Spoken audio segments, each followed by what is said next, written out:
உணர்வை மட்டும் கவனிங்கிறதான். இப்போ இவர் சொன்ன மாதிரி பீட்சாச்சாரங்களை வச்சு பார்க்கும்போது அங்கே மனம் செயல்படுகிறது. ஐயா மாதிரி அந்த இதழ்கள் தாமரை பூக்களை வைத்து பார்க்கும் பொழுது மனம் கற்பனை பண்ணுகிறது.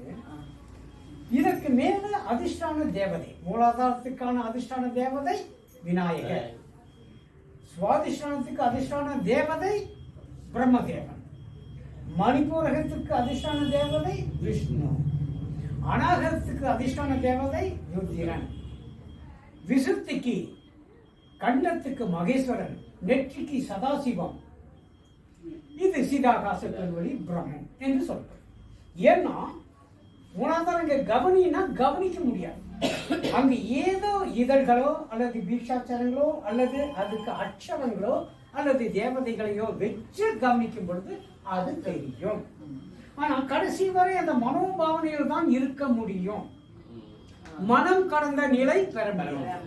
நம்ம மன்றத்துல மனம் கடந்த நிலை, நீங்க பாவனை செய்யக்கூடாது, பாவனாதீத நிலை பெறுதல். இப்போ தபசுனி காயத்ரி அவர்கள் அந்த பயிற்சி பண்ணும்போது மூலாதாரத்திலிருந்து இந்த குண்டலி பாம்பு போல் நெருங்கி போகிறது யூடியூப்ல போட்டு, அடுத்ததாக உடம்புல பூ பூவா பூக்குது, அப்படியே ஒளிகளா பிரகாசிக்குது, ஒளியா பிரகாசிக்குது என்றால் அது நிதர்சனமான உண்மை. ஆனா அதே கற்பனை பண்ணியிருந்தா, இப்ப ஐயா சொல்றாரு அவர் கத்திரிப்பு கலர் 2023 டிசம்பர்ல எல்லாருக்குமே இளநீல வண்ணம், ஆரஞ்சு கலரு, கத்திரிப்பு கலரு, சிவப்பு கலரு, மஞ்சள் கலரு, இப்படி எல்லா நிறங்களும் ஒவ்வொருத்தருக்கும் ஒவ்வொரு விதமாக வந்து போனோம். அப்போ 40 பேர் வந்திருந்தாங்க, அத்தனை பேர்த்துக்கு அந்த ஒளிகள் வந்தது.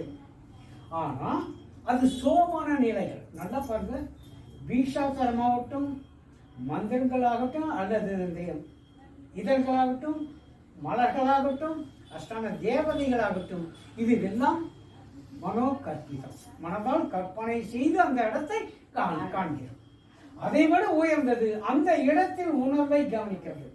அந்த உணர்வு அழுத்தமாகவோ வெப்பமாகவோ உருவுறுப்பாகவோ அல்லது பாம்பு நெளிவது போலவோ அல்லது ஒரு பைப்பில் தண்ணி ஓடிட்டு ஒரு சிறு ஓட்டை அது மூலமாக சிரிச்சு மூலமாக எப்படி அந்த மருந்து வெளிப்படுது, அந்த மாதிரி பைப்பின் சிறு துவாரத்தின் வழியாக நீர் கசிவது போலவோ இப்படி அழுத்தம் வெப்பம் வலி இப்படி ஏதாவது ஒன்றின் மூலமாகவோ அந்த உணர்வு வெளிப்படும்.